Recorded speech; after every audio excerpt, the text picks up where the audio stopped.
Welcome to Oh Brother, a podcast where we try to figure it all out with your hosts, Brandon and Collin. On this week's show, Pottle of Strawberries. Ahoy. Ahoy. What's going on? Not a lot. I was like trying to make sure that it was unmuting. It was being deceptive. Good. How are you? Just surviving the first week back of school after Christmas break. A little rough. Nice. I was going to ask. How's is your throat doing okay? The first day it was completely destroyed. So like whenever you were like, hey, I can't record tonight. I was like, oh, good. Thank you. I don't know how I'm going to make it.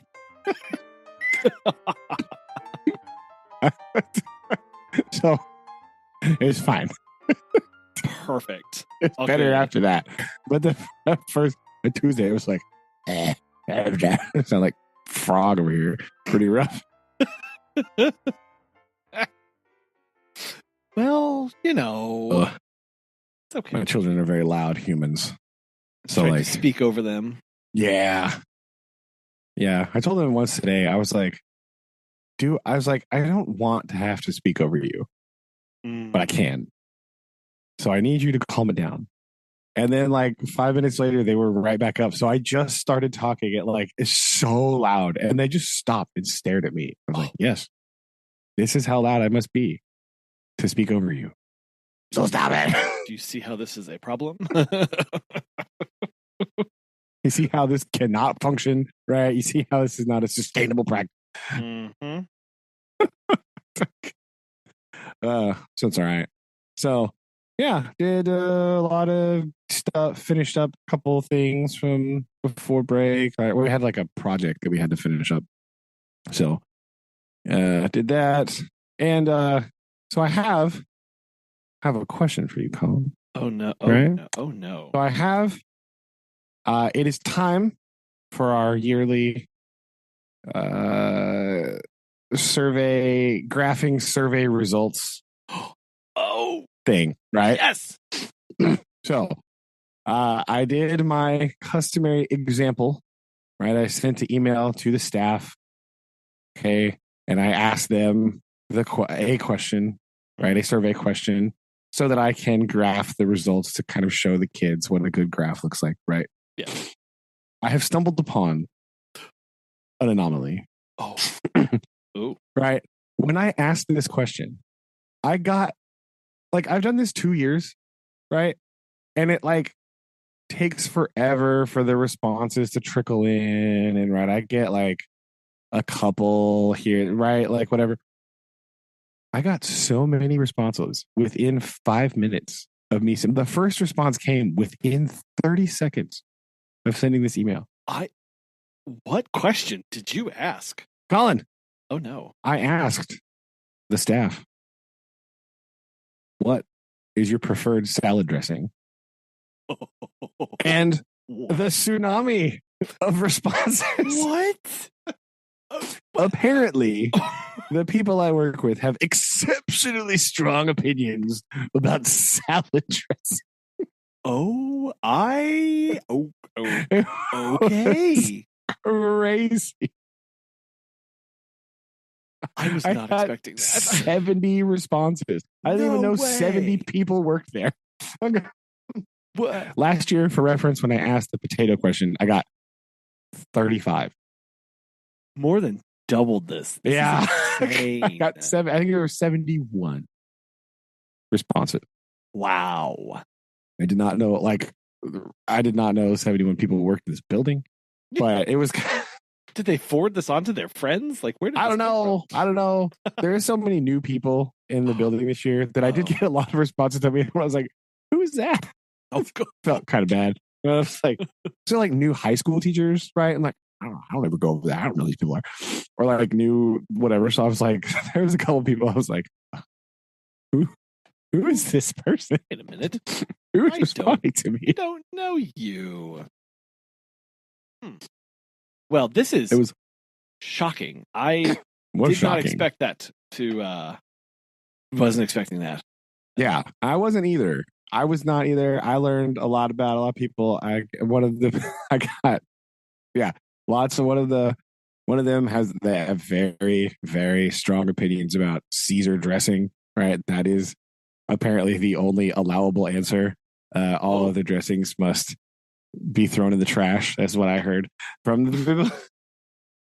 So I even gave them I remember to give them choices, right? Because when I asked the pizza question, it went off the rails, right? Yeah. It was all bad. People had the wackiest responses. And I was like, I can't even graph that. No one else is going to say that. And they didn't. And I'm not just going to make a huge graph of one response for everything. No, you don't want that. So I learned to give choices, right? And so I gave them, I think 6, maybe. Ranch, blue cheese, Thousand Island, vinaigrette, honey mustard, Caesar. Is there another one? Perhaps. I don't know. This is what I gave them, and hot dang, it was nuts. So I took.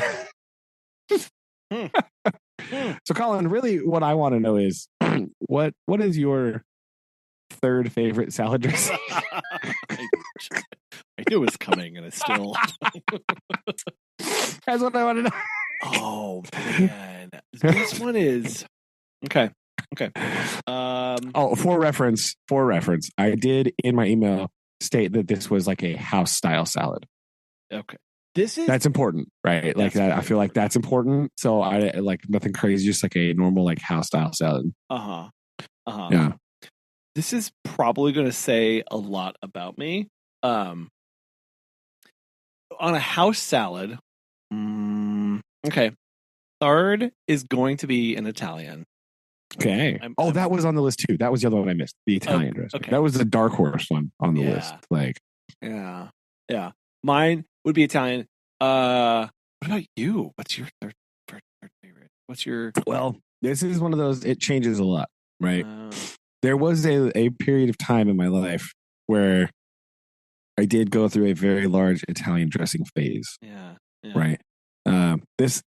Side note, this conversation is probably going to upset all of our international listeners. It's the most American thing of all time, right? But I would say currently, I think my third favorite would probably be Thousand Island dressing. Okay. Yeah. I probably just because it's the most common. I do a French dressing, but that's very rarely do they even have that in any place. So I'm going to say Thousand Island dressing is probably my third favorite. It's going on the third favorite list. I'm realizing I probably have just never had a good Thousand Island dressing. That's fair. Because I think the only time we would ever have it was at Mimi's, and she'd buy the wishbone Thousand Island. Oh yeah, that's not great, right? I was talking a restaurant is much better. Yeah. I think that's just why that is my default. What's Thousand Island taste like? That is a fair point, right? That we'll allow that caveat here because that is not good. That is wishbone, that is not a good representation of the Thousand Island dressing, in my opinion. No. Anymore, I'm gonna listen intently and grab their blue cheese. Okay, if they don't, true. Okay, if they don't have that, I'm just going to default to ranch immediately. However, you and at least 50% of the staff. That is of course. Welcome to the Midwest, people. This is right. Yes, I'm sorry, all of our French listeners. The obvious choice for this is a Midwest school. It was ranch dressing. It was ranch dressing. I know. And then I'm going to go Italian. Although I guess that'd be kind of a weird restaurant if they didn't have ranch, but they did have Italian. But it could be out. So I'm just going. That's true. Or sometimes you're this is the go-to, but every once in a while you're just I need to switch it up a little bit. Yeah. Right. Yeah. So you switch it up to I'm going to go here. Yeah, I'm pretty much the same way. I'm going to go either. It depends on the day. It is going to be ranch and blue cheese dressing, and then Thousand Island is going to be a strong third currently. Okay. Right. So, yeah, definitely. I don't eat just this opportunity doesn't come up all the time, but I have been in a strong blue cheese phase. Right. So that is where I am going. But yeah, it's going to be either ranch or blue cheese just for simplicity, house salad, and then Thousand Island is a strong third place. So there you go. Okay. Yeah. This is it's good. We had we had salad the other night, and yeah, I was immediately asking for a blue cheese, and I don't know.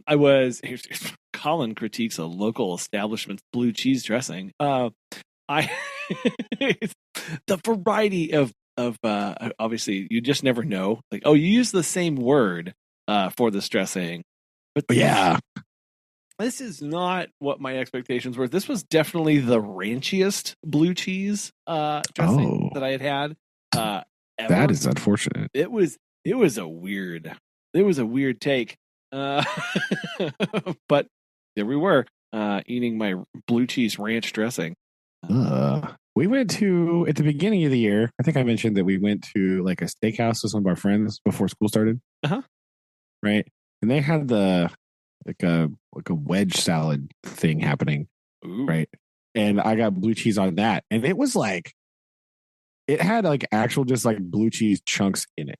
Like just like, there was just like, oh, and there's also this dressing, but mostly it's just like actual bits of blue cheese. I was like, okay, there we go. Like that's just had like a very large amount of actual blue cheese just crumbled over the top. It was like, okay, this is now the default. This is what I want at all times. Not all this other. How do I make sure shenanigans, that I get this? Right? Yeah. It's like the one time I ordered an actual espresso shot. I went through a phase where that's all I got. I would go to coffee shops and I would get you definitely do not need that. That is awful. That is just get just shots of espresso. That's all I got. And I forget, it's been a while since but I'd get a long shot of espresso, and one time the barista pulled it exactly right, and then after that point I would just like wander aimlessly, right, chasing that high ever since. Right. Looking for that one repeat time. Yes. Yeah. And then every time being like sorely disappointed. Right. When your new expectation is so high now that you're just like, no. Dang it. I just because I had a long shot of espresso from a boutique coffee bar in Canada one time, and it was done. Now it's ruined forever. Oh well. I don't do that anymore. just being clear. I don't. That's good. That's good. That's not on the go. Not just like the best thing to just chase forever. It's like, I'm just gonna drink so much espresso that I'm like, yeah, right. The Italians are of course laughing at us right now. Like, why? It's fine. Yeah, that's exactly what you are supposed to do, I thought. Yes. Yes. Nope. Yeah. Anyway. Yeah. So, well, good. I'm glad you're back. And you're. I think you're becoming this cornerstone of the community there at school. I think more and more people will start eagerly looking forward to this email. For extremely random questions from the 6th grade science class. Yes. Yeah. They never will see you. They don't know actually like where you are in the building. That's true. They don't know what I look like. They can't just like, oh, is this the weird question guy? Oh, okay. All right. Yeah, that's fine. Exactly. And they're just like, I don't know, whatever. And they like tell their friends, like, yeah, there's this guy who just sends out these questions. I don't really, but true. But I did learn that if you need quick responses to an email, make it about salad dressing. Oh no, are you gonna email hack this as far as like moving forward? Just like also, just like, oh yes, I need blah blah blah blah. Also, Italian dressing is trash, and then blah blah blah blah, and then just see the right. Just slip in these subtle jabs to their favorite dressings and then I'll get response. They'll know they read it. Like, aha, got him. Yeah. Also, you did read the email. Aha. Also, you could just be building like the world's strangest database database of them. That's true. That's true. I now have French fry preferences and salad dressing favorites, right? Like I have Where do we go from here? the world's slowest database and file. Yeah, only one question per year. It's all. Oh yeah. Oh, do I have the dirt? Start Sir? brainstorming next year's, right? Got to start now. Right. Yeah. See if I can top this salad dressing conundrum. Who knows? I don't know what I'm going to do for next year, but also I figure if you keep it short and food related, you're bound to get more responses, right? Like, so that's my plan. I figured if I make it innocuous and random, surely people have time to respond with 1 to 2 words to an email. Like, bam. So keep it short, simple. Yeah, keep it short. It is panic inducing when you have to send an email to a bunch of teachers because they are very judgy, right?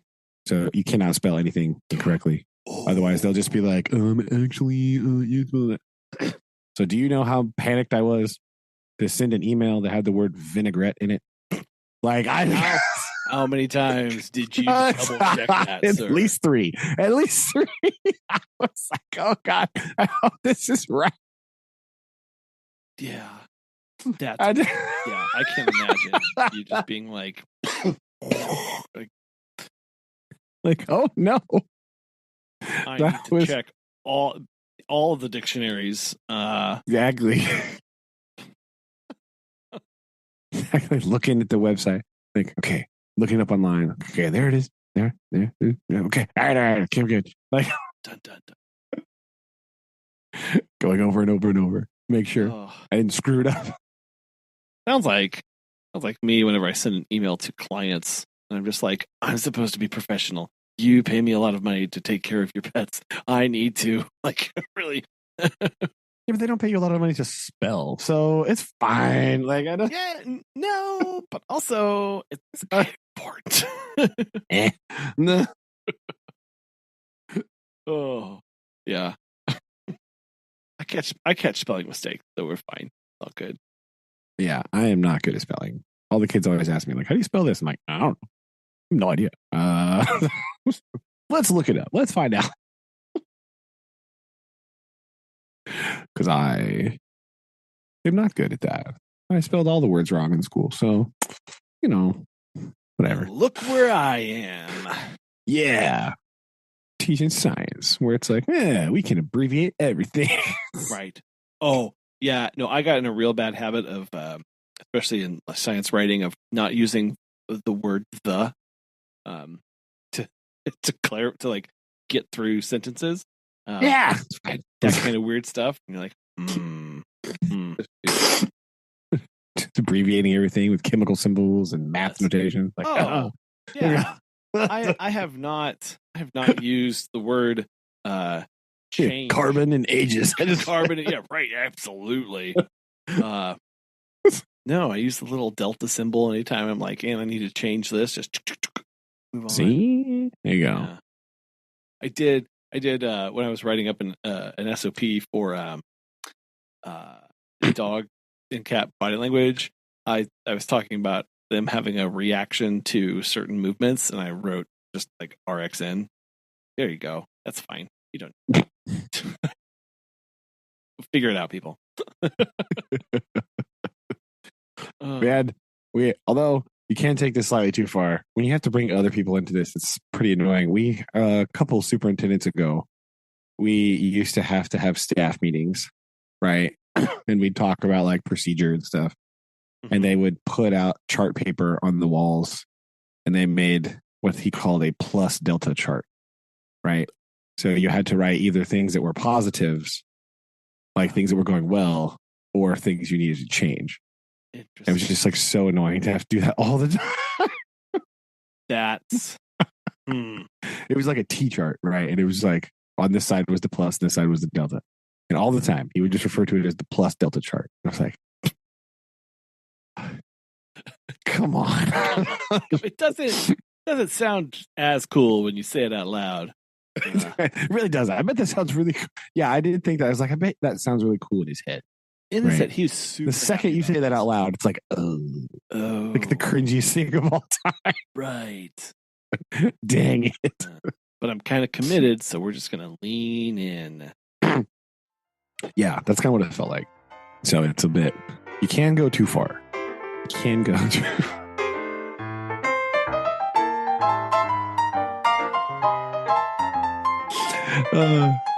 Yes, that's my week. What have you been up to? We have had. This week was the lost week. Yes. Oh no. This is the weird time of the year where we're not like super busy with like businessy things, but also people are coming out for some reason. I have had like 14 potential clients reach out to us in like the first 8 days of the month, which is not normal at all. Is awkward. Yeah, it's very awkward. And we've been doing like client meetings and all this stuff. So it's been really busy from that side, but there's like hardly any visits. Plus, we had 2 clients who had some emergencies come up. And so like every day I was calling them to be like, do you still need us tomorrow? And they'd be like, yes, I still need you tomorrow. Okay, well, I'll add that. Do you still need us tomorrow? Like it was like every day. Oh, that's awkward too. Like, oh, here. Well, one of the guys, okay, here's your PSA helpful tip, everybody. Don't ignore your kidney stones because you can get blood infections from those. Fun.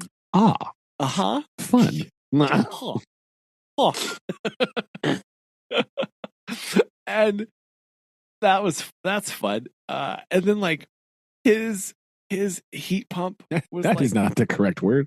No. But also this client, like we walked in and our staff member was like, yeah, his air conditioner is making this weird noise. And she sent me a video and I was like, that is bad. Turn it off. And she sent me a video and she's like, the thermostat thinks it's 92 degrees in the house. And so like, no. I did have to ask, like, is it 92 degrees in the house? And she said, no, I'm in a coat. And I'm like, And so the thermostat was calling for calling for air conditioning for like all night and nothing was happening. Like all night. It had frozen, the compressor was locked up and it was just over there. Like, so I'm over there like pulling on levers and trying to disconnect it and all this stuff and contacting the client who is in the hospital with blood infection, calling emergency contacts. It was grand. Let me tell you, it was grand. And then he's like, oh yeah, I've been gone for so long now that my massive saltwater tank is going to need some maintenance. And I'm like, we don't do that. Well, my team doesn't do that. Okay. Like that is true. You do have experience. I have experience and we have done this before. So neck of the woods, right? Yeah. I'm like, well, I guess I'm dusted on deck. Field. Yeah. I'm on deck here.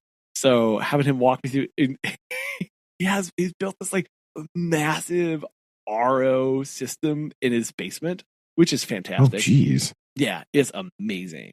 And so like taking care of that and take care of some other stuff that came up and it's just like it's been weird. And then trained somebody on an adventure hike this week, which was good. Because we've had trouble. People get very excited about this. They're like, oh, I love hiking. I love walking dog. I'm sure I'll love hiking dogs for 3 hours. JK. And the answer's consistently been JK. No. I actually do not like that, Collin. Which is fine. Which is why we do this, right? I don't just throw people at this. I go out, I hike with them. We talk about stuff. I observe how they're acting. I observe how they're handling the leashes. Because the other thing that we do is we don't hike with standard 6-foot leashes. We use you have the big long thing, yes? Long lines. Yeah. Yeah. Long lines is weird. And it's just different. And so trying to gauge how is this person going to handle this, keeping the good pace, taking good breaks, monitoring how things are going, all this stuff. Like it's an ordeal and a half. And so I'm like out there. The guy at the end was like, "Man, this was great. How many of these do you do a week?" And I'm like, "More now that you're happy about it." So okay, because the real question is, how many of these do you do a week? Let's go. Because it's been solely dependent on me doing these. We haven't marketed or advertised or pushed these at all. We just take the existing clients who find out about them randomly while they're scrolling and ask about them. Like, okay, that's what we're doing. Because I can't do all these. And so that's a lot. That's a lot, right? Like, okay. So now we've got this. We've got equipment. It's all set. We're good to go. Now we can actually start doing so. So that was a good highlight to this. And then we did the Megan had her LASIK done. She had eye surgery. Oh yeah, that's right. Yeah. So How did it go? That was fun. So she's recovering from that. Had a lot of those talks of like, if I like, this is a big deal, right? It's on the eyes. So like something goes weird. What do we do? Right? Like, okay, well, fine. And it was fine. And the thing is that they said, okay, your appointment, okay, get this, ready? What would you think if a surgery center said, your appointment is from 11 to 1? Oh dear. So this is going to be one of those things where it's different when I think, right? So I would imagine if they say it's from 11 to 1, that you should think, well, a normal person would think that it is, you get there, it starts at 11, it takes until 1, right? That's not what it meant, did it? No. It was like, you will be seen sometime between 11 and 1. Yes. Like the cable guy. We're going to be there between 8 and 2. Yes. This was our operation window is what this was, people. Yeah. And so we were the first ones to show up. Like, so we've learned they do cataract surgeries in the morning, and then they do LASIK in the afternoons. And okay. I wonder if this is because like cataracts are more intensive than what they're doing or something. Probably, right? Probably. Yeah. That's a good guess. We're going to go with that. Great.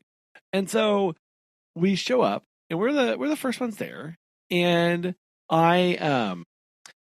we check in. And the other thing that they said was when we did the initial consult and everything, they were like, you must bring this paperwork, fill out at the time of your surgery. And we were like, okay, we will. Don't worry. We'll remember. We almost forgot it. Of course. But we did it. Okay, good. We're holding the paper. Nice. Megan gets called back at 11:26. Jeez. Okay. She gets called back. I have the paperwork in my hand. I'm like, okay, they're going to ask us about this paper. I'm like plugging stuff into my laptop. I've got a lot of work that I've lined up to do.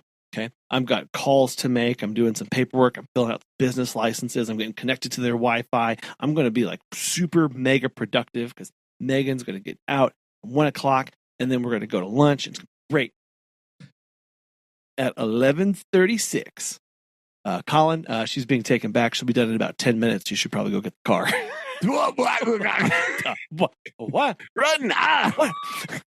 And so I like stop everything immediately. And I said, oh, I've got this paperwork that we were told to bring.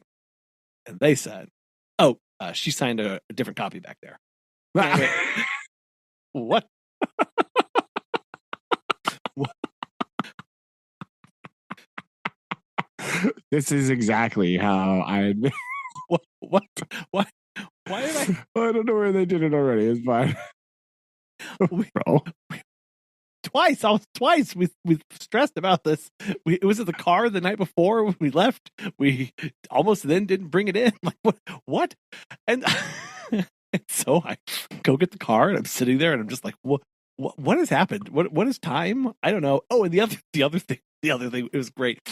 When Megan went back at 11:26, she said, "And I want McAllister's when I'm done." And I was like, "Awesome. I'll make it for 1:15." Megan said, "No, I don't want it to be cold. Make it for or I don't mind if it's cold, so make it for 1, and even if I'm a little late, it'll be fine." And so at 11:36, when they said she'll be out in 10 minutes, yeah, you're like, oh my God. No. So I had ordered it through the app.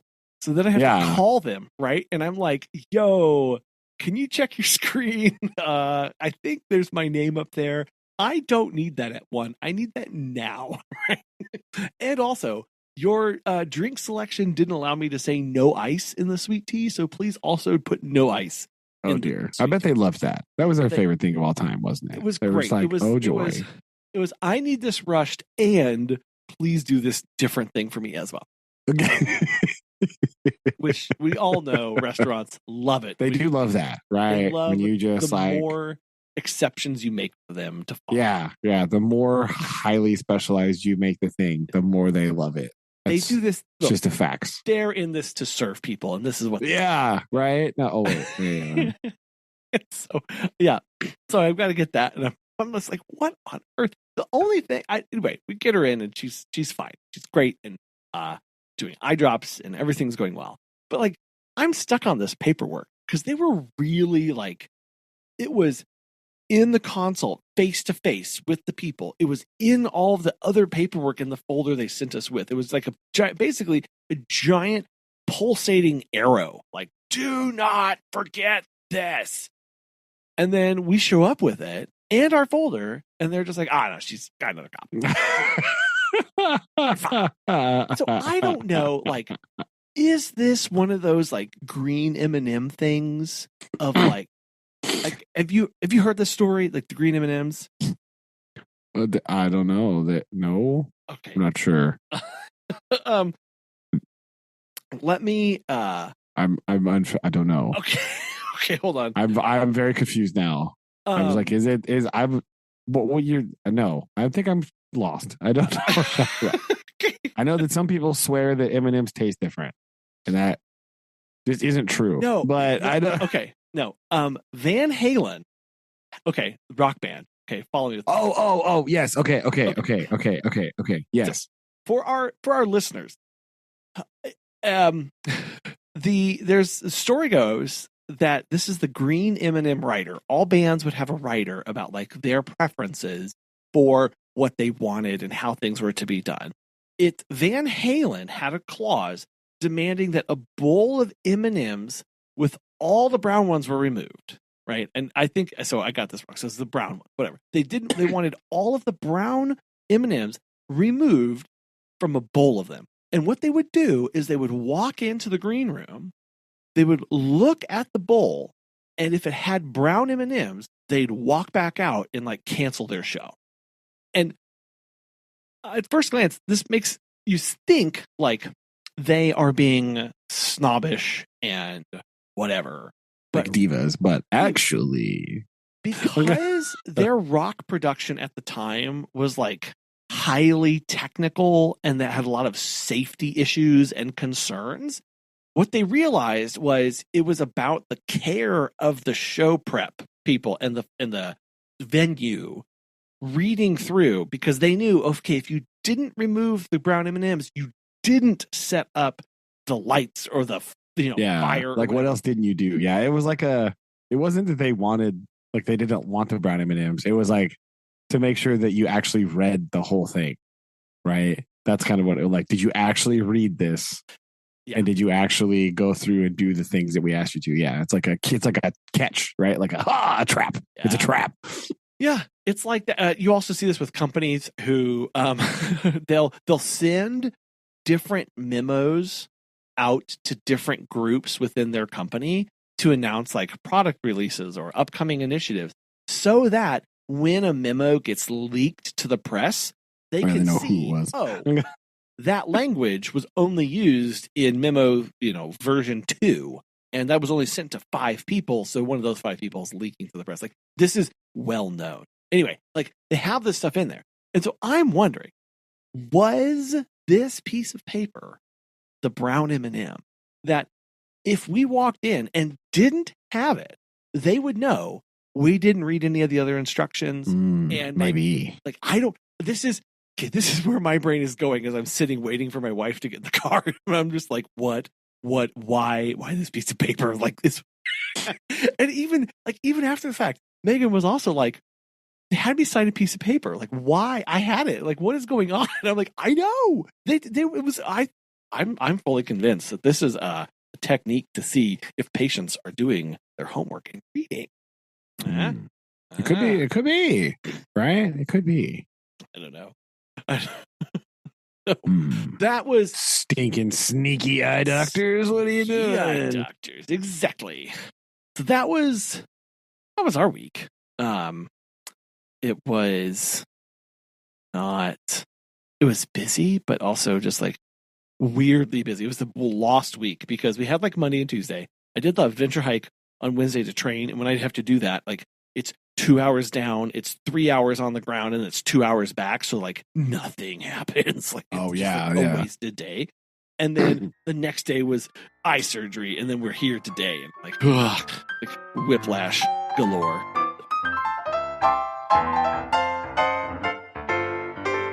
You know who was also experiencing some sort of whiplash? From a carriage ride, maybe? A carriage ride. And some... Oh, yeah, true. And chapter 21, kind of. Kind of. Yes. Yes. That was weird. Your man's Pip. And some weird expectations that are not being met. Is our friend Pip. Yeah. Pip. Yes. Hooray. Pip. You've been saving that one, haven't you?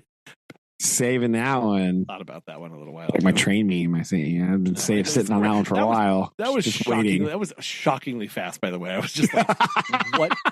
How? Okay. Fair. I love it. It's great. Oh my goodness. This is another one where again, it feels like purely by accident, the way that we've decided to chunk this book up to read it is that there's one chapter that is like obscenely long for kind of no reason. And then like the other 2 chapters are like fine. And sometimes one of them is like really short. Like that's what it's just the way that we accidentally are doing this, which is good because I don't think I can handle 2 of these like obscenely long chapters back to back. But like there's always one that's like just hugely big, and that is chapter 19, right? Like for again, I'm not entirely sure. Well, okay, but here's now the problem is now I'm on my toes, right? Old Charles here has got me like on edge because like kind of the way that this book is working, it's very cyclical, right? Like you'll just like people just like walk by a random person at some point, and then they show up again later to be like a really important thing, right? So now this is when we're at the lawyer's office and there is all these like random people around, I'm going, which one of you is coming back? Which right? Because we passed Mr. Yeager on the stairs, right? Just like saw him on the stairs one time. And now he's like a big thing, right? We saw spoilers for chapter 21 again. That is another returning character, right? We've got this cyclical pattern with this mysterious convict thing happening, right? We have all these people that just like keep showing back up, right? And they're always introduced first as like just like a random event, kind of inconsequential. Again, like Mr. Yeager's, like he just like walks by him on the staircase, and now he's sitting in his office in the middle of London doing all this crazy stuff. So like as this scene is playing out and we have Pip coming to the office and we have him like waiting around for him to come back because he's in like court or whatever. He's indisposed at the moment. There are all these other characters around also wanting to see the lawyer. And so my brain is going, who are we going to see again? Yeah. It could be one or two. It could be nobody. I don't know. But I'm like on edge now. I'm like, is it you? Are we going to see you? Is it you? I don't know. It's all, Yeah. that's all I was thinking about in this weird chapter. Right? He goes in and does all this stuff. It's very strange. You're right the whole time, because it's like, it is a big world, and the way he introduces characters is either shockingly suddenly, or like they were passed by, like you said. Like it is, yeah. And I know, like I literally said nothing new to what I'm not adding to anything here, but it is a different, like, there's no build up, there's no even like, it's just everything's on the table. When you're doing this, and with Pip being in so much motion right now, that's there true. is a lot, like, it does feel kind of, and I guess it kind of head spinny is that, because that's what Pip is going through right now as well, of like, okay, like here in we started in chapter 19, is that right? Did I get this right? Is that right? Is that the wrong one? I don't know. What did I do here? Did I read the wrong one? Wait. Oh no. Or did I not read enough? I should. I don't know. Oh, I should write it down. I should. Hold on. No, I thought we left. Oh, you know what? I think I may have reread a chapter. Anyway, so wait, we started on chapter 20, didn't we? Or 19? Or maybe I did. Maybe I messed up here. Maybe I did. Maybe I have my bookmark in the wrong spot here. Because I don't remember him talking about his drive to Britain in the carriage. Or did we talk about that last time? Oh no! I think I'm not totally messed up this. No, because we ended. Oh no! Maybe I did too. Where am I in the wrong spot? Oh man! We ended on chapter 21. We did? For this reading, did I thought or did we start on chapter 20? Oh no! No, I didn't reread this. Maybe I reread something on accident. Because I thought we had last left with Pip in the pipe floating up, as he was in the window. And then we were going to start in chapter 19. We really should. Look, if we could record this, that would be really helpful here. Okay, so did you start on chapter 21? I don't know what I've done. Hold on. I think because we definitely did not talk about Mr. Wemmick. That is 100% true. And chapter 20, hold on here. This is, he was riding in the stagecoach, but chapter 19 was him going into like all of the shops and people like being deferential to him because he had come into money, and like, or at least that's how he was reading it. Okay, hold on. Okay. Yes. Okay, 15. Then we did 16, 17, 18. Yeah. So last week was 16, 17, and 18. Okay. So this is 19, 20, 21? Yes. Okay. All right. Yeah. My notes for last week were a bit weird because we did it in person. And that's true. So it's a little bit wonky. Okay. That's what I thought. But then I thought maybe I forgot to read. It's one of those things where I also read all this stuff like a week ago. And so I'm like, yeah. Okay. So, okay. So we did, all right. So we'd have, because, yeah, all right. So we're, okay, I jumped ahead earlier a little bit. Okay, But here. What you said is still true. And we still see that in chapter 19 here, although we're about to leave this town setting. However, I don't know who we're talking to, or connection, or what random connections are going to have or not. I was thinking mostly about chapter 20, I think. Yes. Chapter 20, spoiler alert, there's so many things happening. things happening, people talking, going to hear, like, that gets a little like, That's true. That's what I was thinking about. I forgot about chapter 19 a little bit. And I think that's because it's like all of a sudden at the end of chapter 19, there's like this is the end of part 1. And you're like, what? I didn't know there's parts in this book. What are you talking about? What's going on? Right?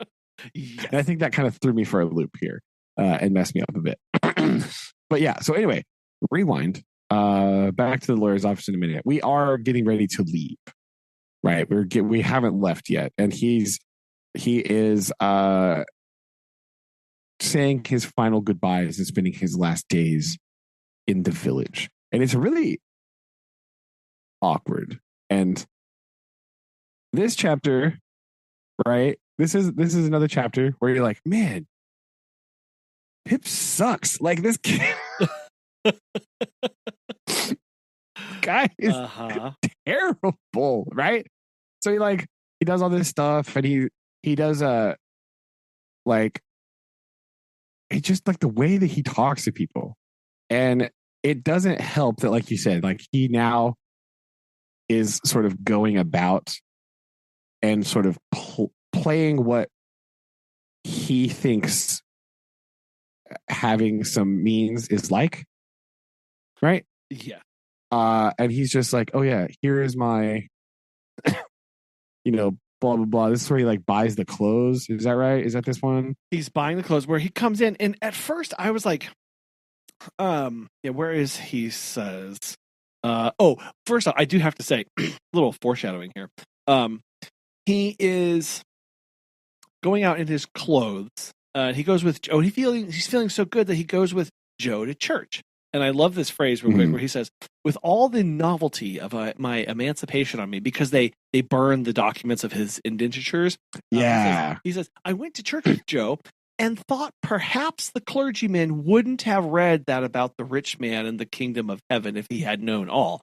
Basically, I think he was feeling a little hot in his seat around this little allegory that's talked about the rich man getting to heaven and the dangers of this, because he's like, well, I'm obviously a rich man now. And this is uncomfortable for me to hear. Yeah, I don't want to hear about that stuff, right? Yeah, like it's fine. But yes, and so go ahead. This interaction with Joe is also very awkward and like weird. Like Joe's kind of like indifferent about everything, and Pip is kind of acting all big and stuff, and Joe's basically like, I don't care, shut up, like stop. Yeah. And this chapter, that's why I think I forgot about this, because this chapter feels like 2 chapters because so much stuff happens because it's so long, right? Then he does and goes shopping, right? And then he goes in, and the store owner is like, don't pay any attention to him, right? Like whatever. And he's like, oh, well, I actually have this and I'm gonna pay for it and I want to do this. And he's like, oh. Yep. He comes out and he's like bossing the guy around, and he's also like working on finding different kind of material and talking about, oh, this is all the rage and people will do this. And I think later he's also just like, oh, and don't forget about me. Like, I know you're going to London and you won't be buying from these kind of places. So, but like, maybe stop by every now and then and purchase from me. Like, oh boy. Yeah. And he does observe the change that comes over the shop owner, and he finds it interesting. He talks about how this is his first real brush with what this world is like, because when he walks in, like, he is kind of dismissed and he's like, whatever, blah, blah, blah. And then he talks about how he can see the change pass over the shopkeeper, and how he like jumps up to meet him. Do me a favor of stepping into my shop, right? Yes. It'd be an honor if you could. Exactly. And then after that scene, after he does all of his shopping, he does go, and this like is repeated, but in a worse and just a very odd way with old Mr. Pumblechook, right? Because hated this section. This was so annoying. So much. And now, right? Because in the whole rest of the book, Pumblechook he was always talking down to Pip, talking about what a terrible miscreant he was, and like how he's a terrible child, and how he should be so lucky that his sister brought him up by hand, and blah blah. And he mentions that here again somewhere too, but like he keeps like shaking his hand and saying, "If you will allow me, dear sir," and he like keeps getting him like wine and like getting him more food, and he just shakes his hand goodbye about 80 times, and it's just he keeps calling Pip my dear friend, and it's like where was the it? sucking up that is happening right now. Oh, it is so awful. It's awful. And the part where Mr. Pumblechook is talking to him about the business venture all of a sudden. Yeah. Oh, yeah. If only there could be some capital, you see, some startup capital, blah, blah, blah. Yeah. Oh, and the person who supplied they would need to show up and collect their profits and then leave. Like they wouldn't. And Pip said something like, "Yeah, say no more." And and I was like, "Oh no, is Pip being like drawn into this, or is he genuinely being like, stop talking?" I don't know. You can't really tell. You can't really read him. He doesn't really give us a good idea about that, right? And it's so awkward and so terrible.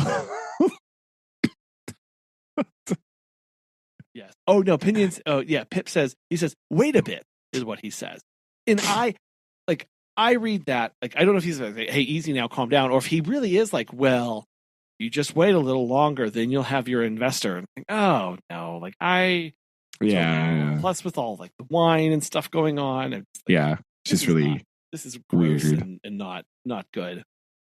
Right. And then so he goes home and he's like so anxious to leave. He like packs and repacks his bag like 50 million times, but he only has like 5 things to put in the bag. So it's really kind of a sad, awkward scene. And then also, and he doesn't have to leave for a couple of days anyway, but he's also, he goes and he's getting ready to leave and he goes back to Pumblechook's and he puts his clothes on and he's going to go say goodbye to Miss Haversham. Right. Oh. But we have this very weird line where he says, my clothes were rather a disappointment, of course. Probably every new and eagerly expected garment ever put on since clothes came in fell a trifle short of the wearer's expectations. But after I had my new suit on some half an hour and had gone through the immensity of posturing with Mr. Pumblechook's very limited dressing glass in the futile endeavor to see my legs, it seemed to fit me better. Like I feel like I can't tell if this is him being like, oh, I expected the clothes to be nicer, but I'm only in the village, and so the tailoring is not going to be up to my expectation. Or if he's looking at himself going like, it doesn't feel like me. Well, I can't tell which one of those things is happening here. Well, right? Because part of this is the previous time that we had seen Pip get dressed up was when he got dressed up in the ill-fitting thing to go to church with Joe towards the beginning, right? Where he felt like things were weird and his arms were tailored differently and like he felt very stiff and stuck in there. And so I think, like I kind of thought it was more along the lines of he was disappointed by basically the fit, finish, and feel of the clothes because he thought that they would have been so much better because he paid so much money for them and much, true. Like, pomp and circumstance and things around them, and he was told to get these, and this is the clothes of somebody coming into money, and I'm going to get this now, and he puts it on, and much like those things that you monitor, scroll on the internet, and you get, you start to be envious of that thing. Oh, if only I had that. If only I had that, then I would be better.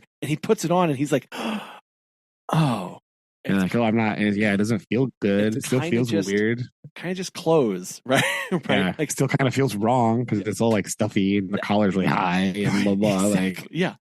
Like, that's kind of what I took from this, just because of how his imagination has been so like big up until now, and this is just very earthly. Of they're just close, like, and they're going to be uncomfortable because you have to wear a high collar. So so ew, gross. Yeah.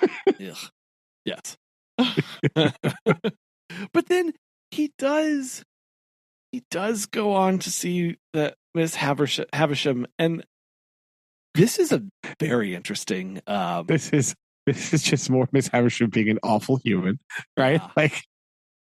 Yeah. Because he goes and he's like, "Oh, hi, Miss Puckett is still here," and he's like, "I'm here to see Miss Havisham," and she is like taken aback that this is Pip. She's like, "What are you doing? Why are you wearing that?" Like, she's very confused by all this. And he goes in to say Miss Havisham, and he's like, "Oh," so she takes him in the room, right? And she's like, he goes to tell her, and she like makes a point to be like, no, you stay and listen to this, right? Yep. To Sarah Pocket, right? She like doesn't dismiss her, like she wants her to sit and listen to this exchange, right? Yeah. Where again, we're playing it weirdly close to the vest because again, we don't know I quote, "We don't know who the mysterious benefactor is," right? And so he's like, "Oh yes, I have had this good fortune since I saw you last, and I'm very grateful for my time with you." And she's like, "Oh yes, Mr. Jaegers has told me, and you're going to him tomorrow." Yes, and she's like, "You are adopted by a rich person?" He's like, "Yes." Not named? No. Right? And so he's like, she's just grilling him on all these questions right in front of Sarah. And then, right, she does slip in what does she say? She says, "And you know that you shall always go by the name Pip, right? Yeah. You will always keep the name Pip, And he's like, "Yes." And that was in the stipulations of the contract. It was. Right? So like, again, just in case you were not sure if some other random rich person decided to sponsor Pip, right? That is your clue that it was Miss Havisham, right? She throws that in there just to like round like a hint, out. Right? Like, it was me. Yes. Right. I know that you don't know, but like it was, right? Like, yeah. But also, and she does that right in front of Sarah, just like smack, like just slapping her in the face. Yep. Yeah, and then it like so distressed her, and it was like so rude that it says Sarah Pocket conducted me down as if I were a ghost who must be seen out. Right. I said goodbye, Miss Pocket, but she merely stared and did not seem collected enough to know that I had spoken. Obviously, this was an immense jab for sure. Yeah. Yeah. And then he goes back and he did this. What, like a week before? Because the timeline here is again iffy. Yeah. Now those 6 days, which were to have run out so slowly, had run out fast and were gone. I feel like all of the preceding events happened in that week, maybe. Yes. And like he thought it was taking forever, and then kind of right here, it's like, oh, it's the end, and I gotta go, right? And so they're up having Joe and Biddy are up having their breakfast, and he's just kind of like awkwardly moving around and getting ready. And he uses the word portmanteau about 700 times. All of a sudden, we can't say suitcase or luggage or bag. We change it to portmanteau only in this part of the chapter for everything. Right? And he just says the word over and over and over and over again. Yeah. And it's very weird. And he's got a bad dream that night too. You can just tell how anxious he is of things getting lost along the way. And he's going this way and that. And he's chasing things. And them leaving was also like this is the most awkward leaving of all time because he just all he says is, "Well, I suppose I must be off," and he turns and walks. He just walks off, Walks out as if it was. What did he say? As if it were unexpected, and it just only occurred to me. Well, I need to go now, and he just walks away. And then they're throwing shoes at him, and I'm wondering, is this a custom that I am aware I of? think this has to be some sort of custom, right? Okay. Because on the one hand, it makes him happy that they're like bidding him goodbye in this way. Yeah. But on the other hand, he's glad that it's like really early in the morning because it wouldn't do for other people to see this. Like he can't imagine what Estella would say, like seeing this occur. And if they had done this right at the by the coach, right? Too, yeah, a little like, oh, could you imagine if other people had seen this? Ugh. Right, and it's very weird. And he like he doesn't show his emotions to anybody, but he has a lot of feelings when he's leaving. Oh yeah. Right. So he says, I broke into tears by the post at the end of the village. Right. I laid my hand upon it. He said, "Goodbye, oh my dear, dear friend." Right. So he's talking about Joe and the village. Right. Heaven knows that we need never be ashamed of our tears, for they are the rain upon the blinding dust of earth, overlying our hard hearts. It was better after that I had cried than before. More sorry, more aware of my own ingratitude, more gentle. If I had cried before, I should have had Joe with me. Yeah. That sentence of the heaven knows we need never be ashamed of tears, like yeah. I sat with that one for a while. I was like, true, right? Huh. Like huh. Yeah. That's Dickens guy. He's right. Yeah. Wow. Like he'll bore you to death and all of a sudden you slam you with one of those. Like, one of those. Where did that come from? Yeah. I know. And here with Pip, he's like, obviously this is a reflection on this time later.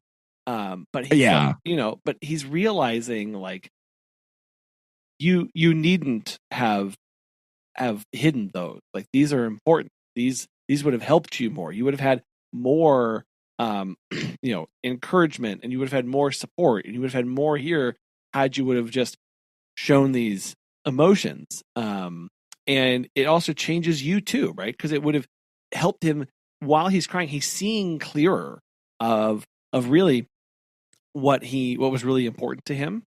And like why he's crying, because it says it's they wash the blinding dust of the earth. They wash away the stuff that's in our eyes that we that's just there, right? And he could have seen clearly what he was going through and what was happening. And he was in such a rush to leave, right? And now he's sad to be going. He was so excited, but now he's leaving everything and the people that actually know. I think deep down he knows that he's leaving the people that actually care about him. Yeah. Because of the brush with the shopkeepers, because of the sudden change of attitude of Pumblechuck, right? He's kind of seeing like, oh, okay. There's a lot of fake people out there. So much so that he's like talking about as he's traveling through the mist, he's like when he sees like the shadow of a person, it makes him think about Joe. He's like, could that be Joe? Right? Oh, like, oh, that's Joe, right? Yeah. And then again, right? Dickens likes to end the chapter with another like smack in the face, right? We changed again and yet again, and it was now too late and too far to go back. And I went on, and the mists had all solemnly risen now, and the world lay spread before me. Mm-hmm. Right? Like it's kind of like the past and his old self has disappeared, being swallowed by the mist, like blank slate time. Yeah. Right? And now all that rises up to meet him is new. He's leaving behind everything he knows, even if that is just Biddy and Joe, really. He's leaving all that behind, and there's a blank, like the mist, blank canvas, right? Just sheer white only. And so, yeah, that's a rough one. Like, it is, and especially in the context of like there are times when growing up can feel like that of you reach that point where it can feel as though, well, my childhood is no longer there, right?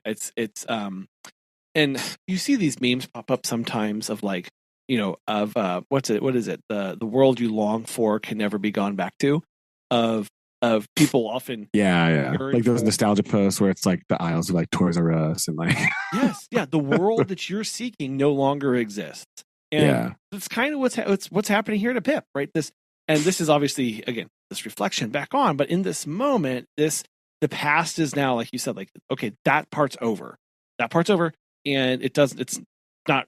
It's like it's all gone. And, well, I mean, it also is like the safe and the known are also gone, right? Comfort is gone. Like all that is gone. So yeah, it's a big change, right? And we even signify that because it would be then there's just this random footnote. This is the end of the first stage of Pip's expectations. Yeah. First of all, that's a weird way to say in part one. Okay, I just want to say that. It is. But what you see now, okay, and what I hope is where this is going is that this is of Pip's first expectations. What in true first. So we're going to see good thing changing in expectations in life. How is Pip's expectations of life and his road forward going to be different now?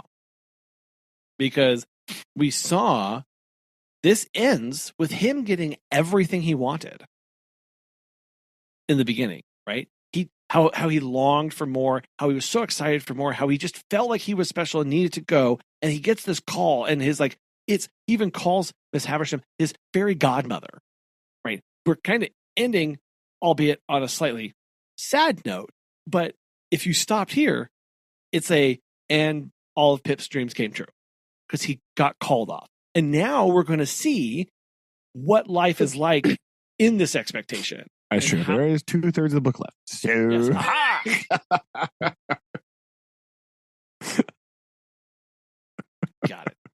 Got him. So yes, he immediately his expectations are lowered immensely because he gets to London and he's like, it's a lot dirtier than I thought it was going to be. I love this because he said, we Britons had at that time particularly settled that it was treasonable to doubt our having and our being the best of everything. Otherwise, while I was scared of the immensity of London, I think I might have had some faint doubts whether it was not rather ugly, crooked, narrow, and dirty. So nothing's changed. That's good. I'm just kidding. Got him. Oh, God. But yes, he's even acknowledging that he himself was kind of like whitewashing the situation in real time. Right? Yeah, right. Like he kind of was. He goes out here and he's kind of going through and he gets the carriage over and the dealing with the carriage driver is like because he's trying to be like, we have a very like Crocodile Dundee moment where Pip is like trying to engage in this conversation and the London cab driver is like, are you gonna pay me or get out? What are you doing? Yes. Yeah, but also he doesn't care. He's like, sure. He's like, are you gonna pay me or what? He's like, well, surely. She's like, then do it and get out of my cab. Yeah, get out. Yeah, but also like the carriage is also like dingy and moldy. And, not. And we get to Mr. Jagger's office, and oh my days, it's all dilapidated. Yes, and like dark and dingy. And yes, I do like the office is lit only by skylight somehow. I don't really understand what's going on here. Yeah. Like, and there's like a random dude here, just with like chilling out with a one-eye guy in a velveteen suit and knee breeches. who's sick, like who wipes his nose and just reads his newspaper, just like waiting around. That guy will come back in a minute. Oh, his name's Mike. Oh yeah, Mike. Um, so Pip waits. He's like, you can wait in the office, and Pip waits for like 37 seconds. It was like, nope, it's too stuffy and dingy in here. I'm gonna go for a little stroll, and it's just still dingy and stuffy outside too. Yeah, what did he? Yeah, because what does he say? He's like, while I looked about me here and exceedingly dirty everything, he goes by the building, the Newgate prison, and a guy is like, hey, if you pay me, I'll let you come in here so you can see the hanging. And he's like, no, I'm good, bro.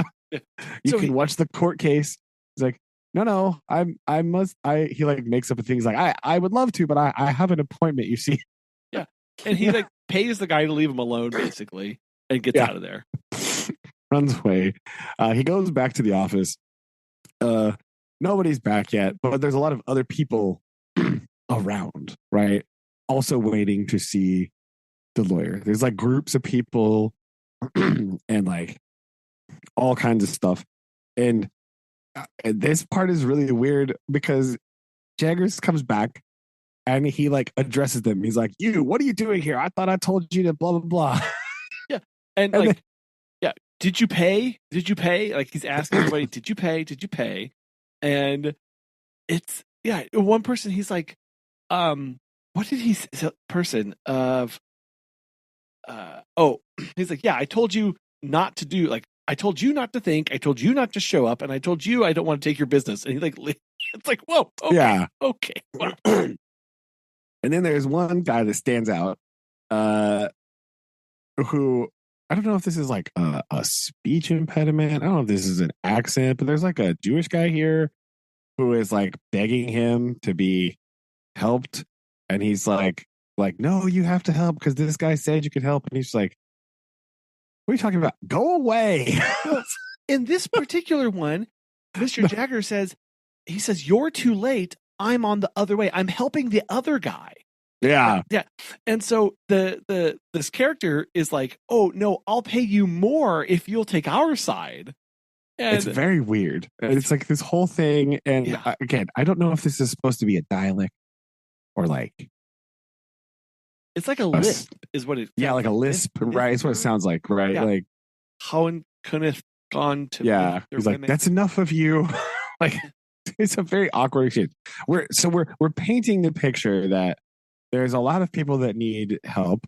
Mr. Yeager is in high demand. Whether that's because he's a good attorney or because he has a reputation for like getting things done because he's like shifty, I don't really know. Because but no.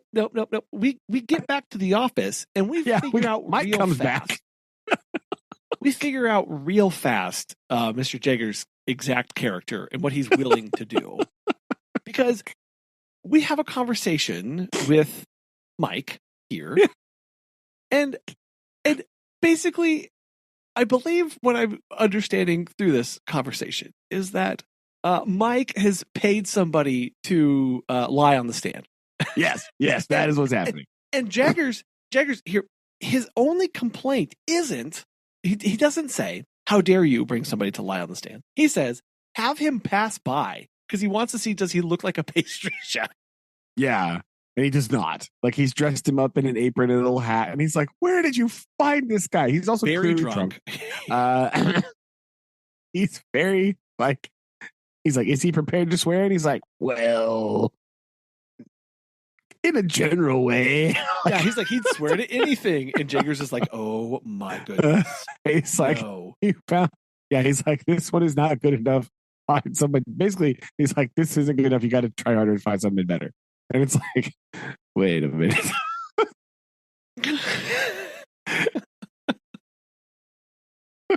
This was,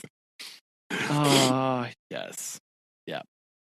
And then he eats, Pitt makes a point here to say that, point out that Mr. Jaggers he eats standing up, which obviously means like he's busy. He's not going to take no pleasantries here. And, he does have a weird habit of leaning on chairs. Right. Yes. he does the I'm gonna put my foot up on the chair and lean on it thing. It reminds me of Riker from Star Trek: The Next Generation. He does that all the time,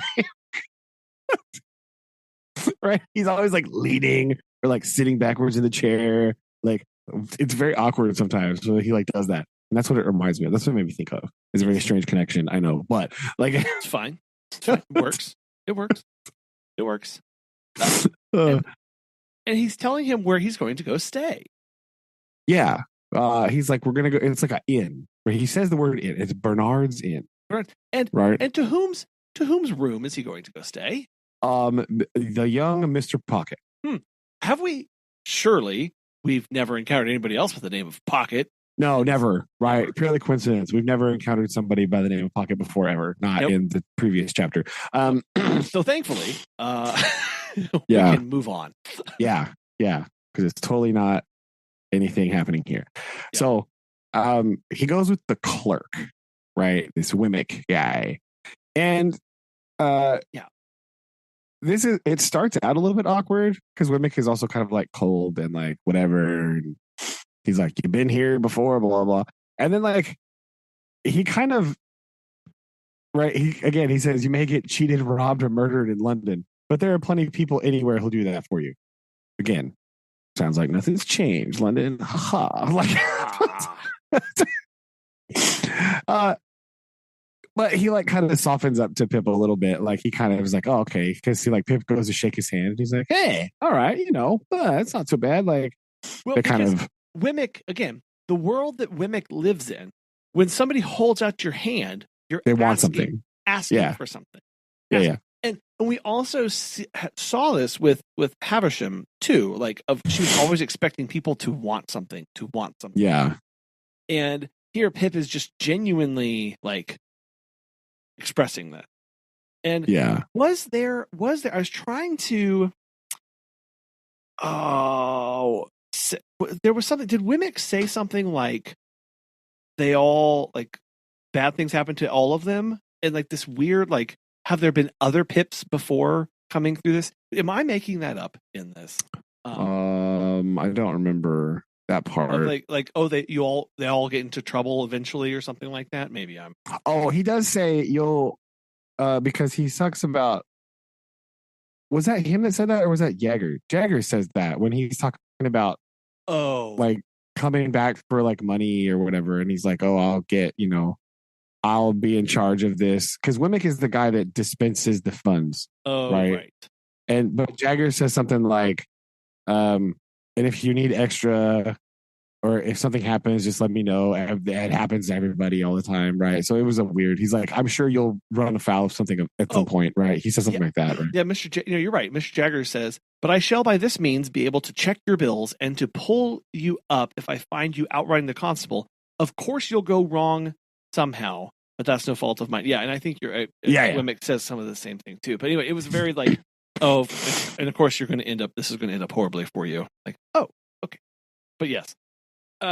Wemmick takes him to Bernard's Inn, and my depression was not alleviated by this announcement, for I had supposed this establishment to be a hotel kept by Mr. Bernard, to which the Blue Boar in our town was a mere public house. Whereas I now found Bernard to be a disembodied spirit or a fiction, and is in the dingiest collection of shabby buildings ever squeezed together in the rank corner as a club for tomcats.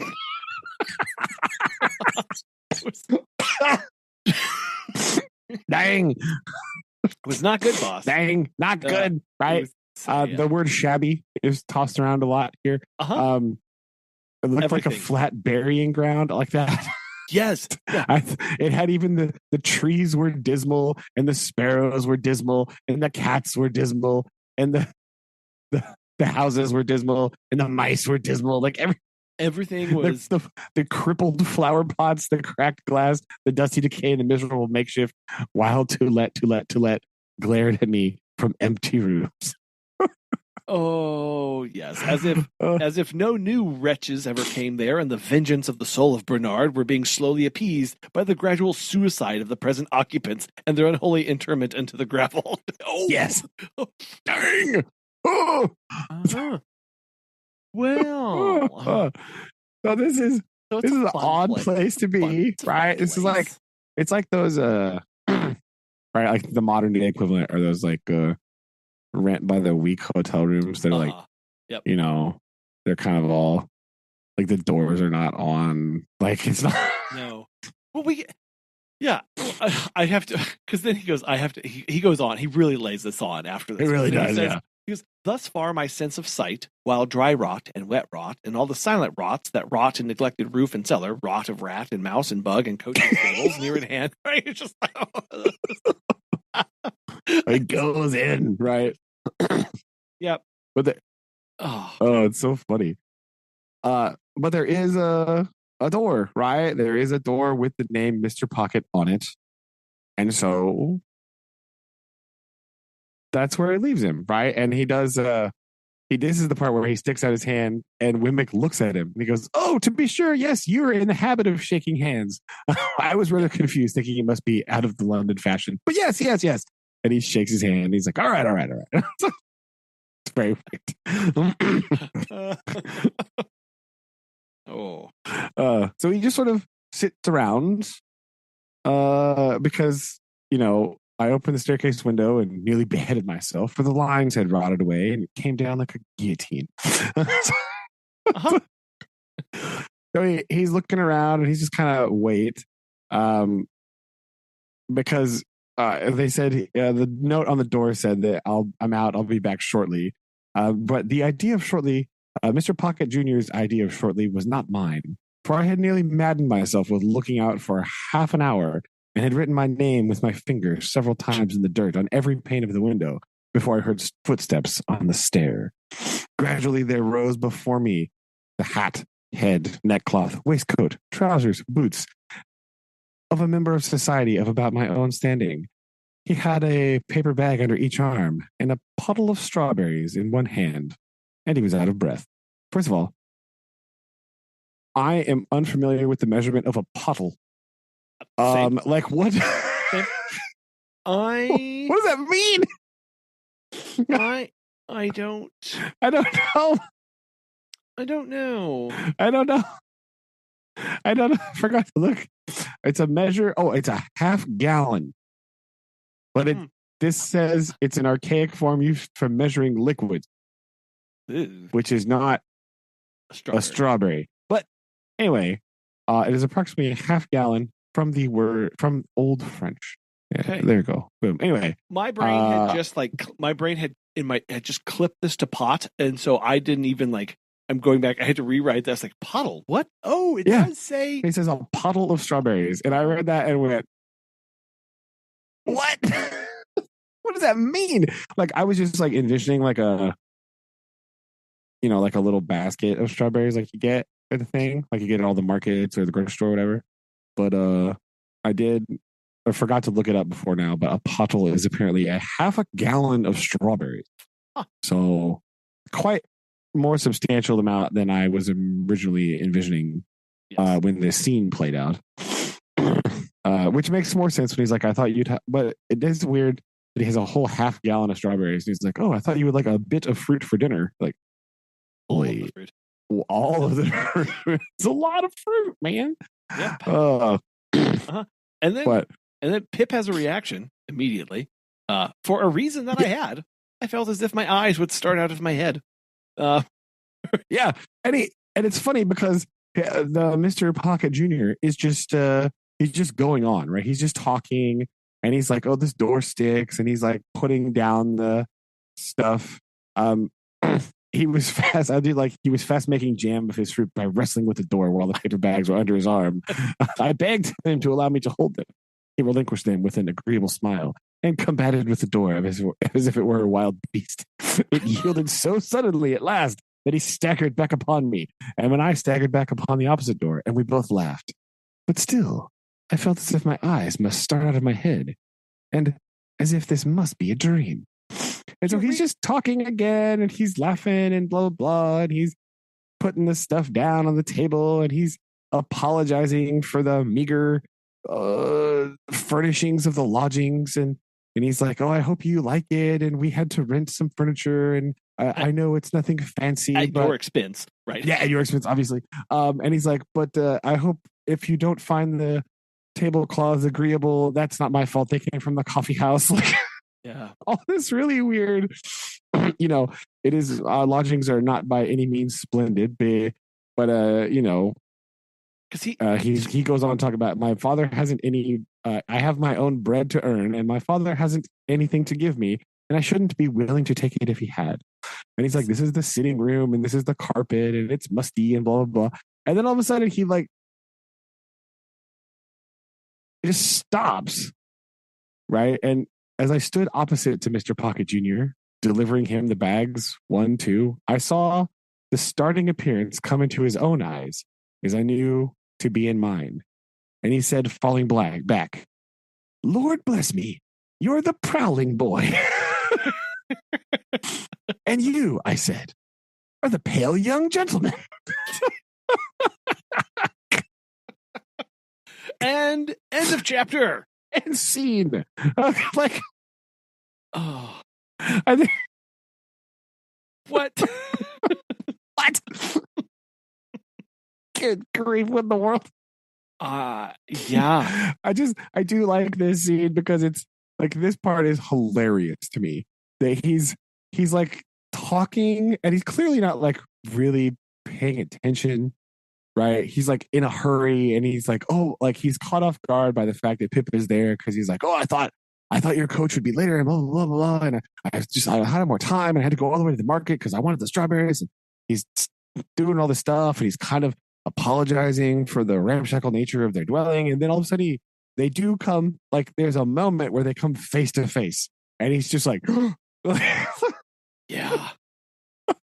And again, he's recognizing him from at least 5 years ago, maybe at this point, right? Is this timeline adds up somewhere around there? Like this was many years ago that they had first encountered each other. Well, the only time they encountered each other. And they're just like a random boxing match. Don't forget it. In the yard. Like, that's what makes me think Lisping Guy is going to come back at some point because that was a memorable exchange, right? It was a memorable thing that happened. It was very distinctly different from all the other people that were encountered in the courtyard and outside of the house, or outside of the office. So, like, the fact that it did stand out to me makes me think, that's why I'm suspicious. Like, is Lisping Guy coming back? Is he going to show up later again? What's going on? Because we had random boxing match out of nowhere. Yes. Years ago. And now here is the pale young gentleman, a.k.a. Mr. Pocket Jr. And so now we know why Havisham was gleeful to do this in front of Sarah. Because because Pip laid him out. Well, and I think part of this too is Pip was chosen for Miss Havisham's gentlemanly thing and not this Mr. Pocket here, right? I think there's part of that too. I got the sense that she was gloating over like doing this as a weird twisted thing to Sarah because she wanted. Yeah, like I could have done this for your son, but I won't. Didn't, right? Like, yeah, that's what I got out of this. Like that's now at the end of this chapter, when you look back, that's kind of what you see, right? You're like, oh, she was really hammering the dagger in, right? She was just pounding it in there. Yeah, and you see too, like it's just like I don't understand that, and I don't know. Maybe that'll come out later in the book, like why that is, but why like, she's so gleefully tormenting Sarah Pocket, others, right? Yeah.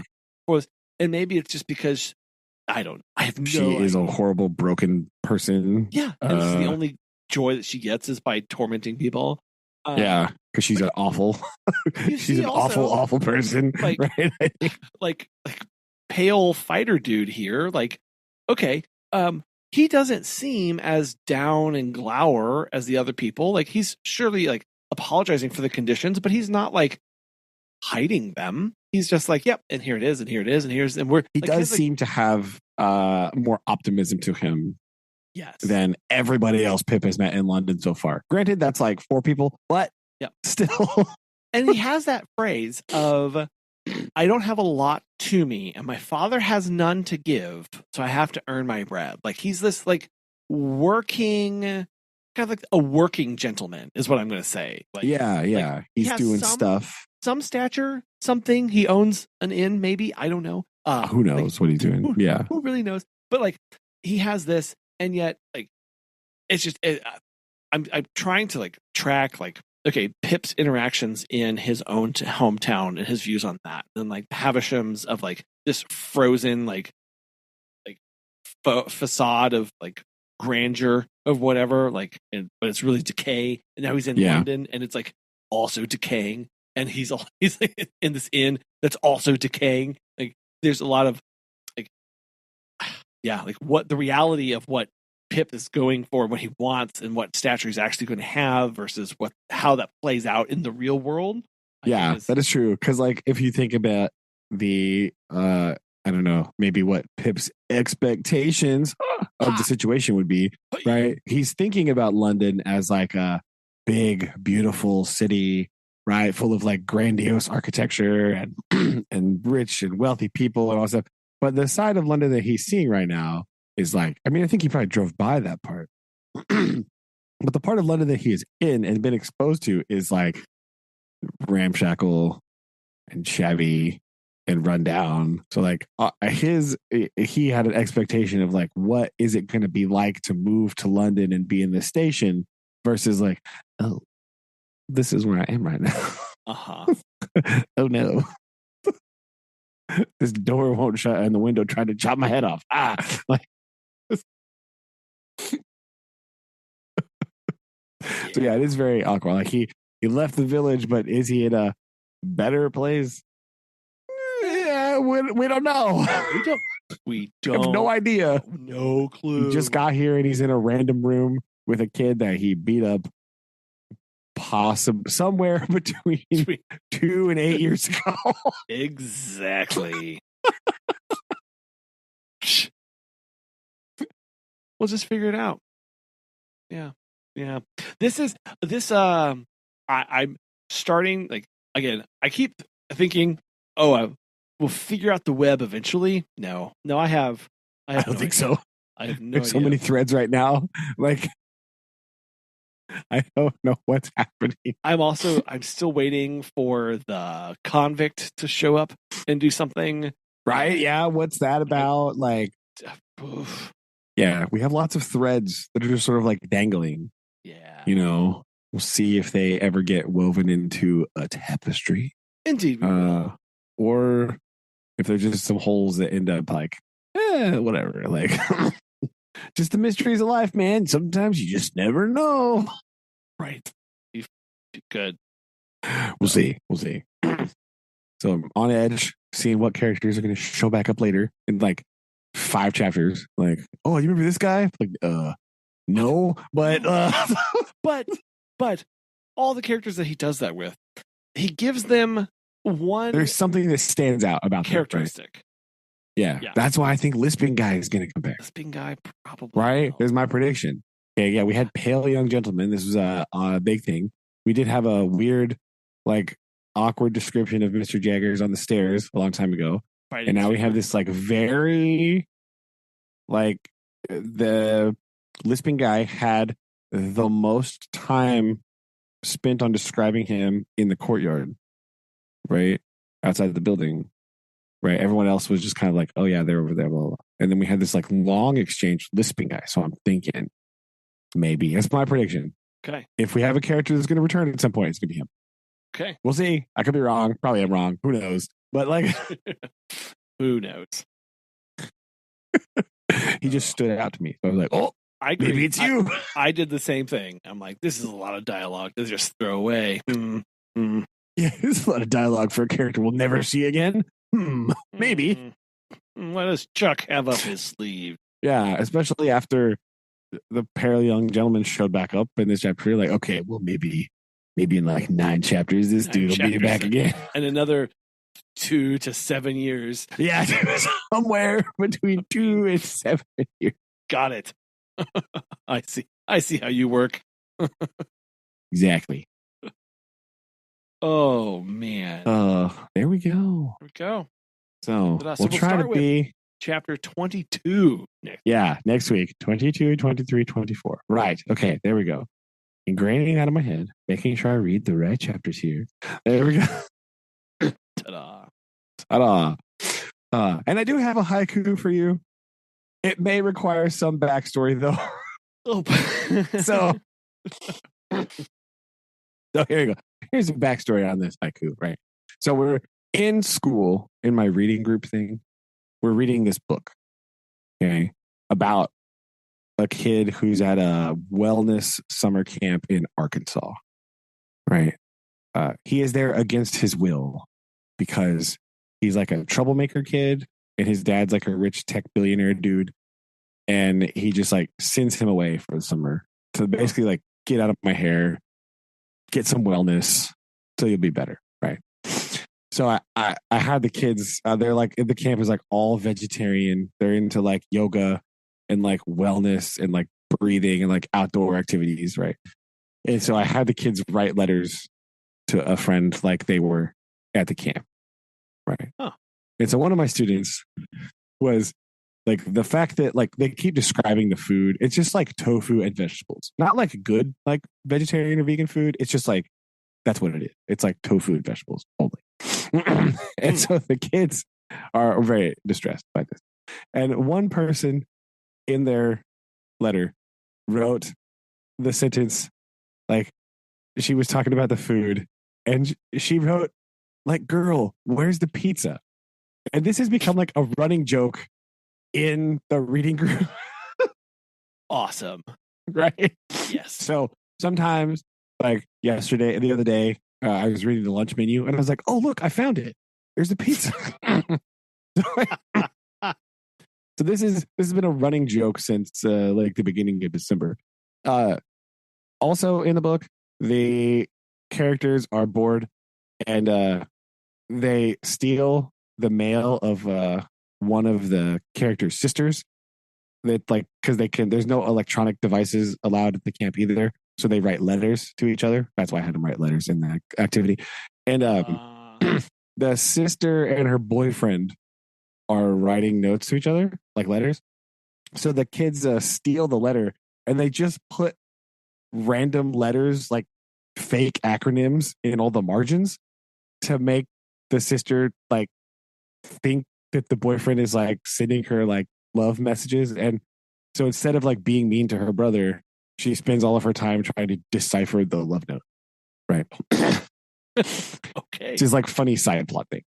Anyway, one of my students decided that she was going to put a marker board on the outside of her locker today.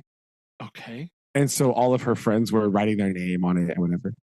And I decided that I was going to be ornery. And I wrote GWTP on the marker board.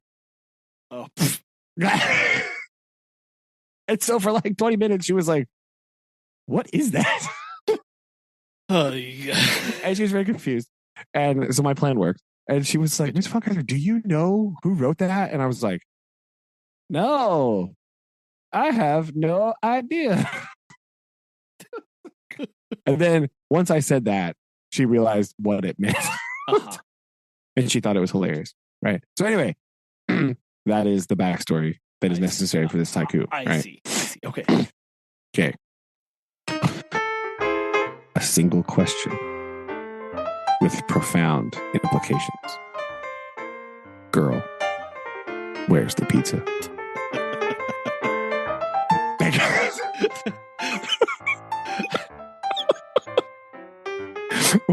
Once I figured out that line was 5 syllables, I was like, I have to.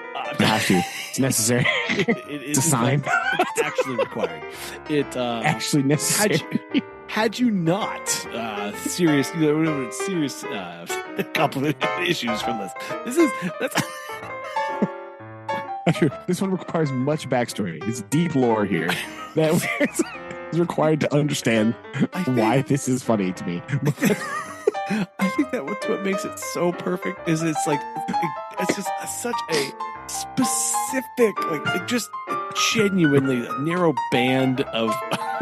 It's very, very narrow band. It's a very niche haiku. So I'm gonna have to read it to them on Monday. Just be like, hey guys, by the way. This is great. This is perfect. I love it. Yeah, without the backstory, I think that's awesome. With no context, it makes no sense at all. No sense. And probably leaves people more concerned than anything. That's true. It's true. But this phrase is like somehow wormed its way into all of our vocabulary in the reading group. Like they say it all. It's like the biggest inside joke ever. It's so hilarious. They're just like, they just say it all the time. Like, bro, where's the pizza? That is how it is to be done, people. Yeah. So it's good. It's good. But I thought I'd better clarify before I just hit you with the most niche, random, obscure inside joke of all time. Thank you. I do appreciate it. Okay, you're welcome. Well, on that bombshell, we'll indeed we'll end there, and we'll do this again soon. All right. Okay. Love you. Love you too. Bye. Bye.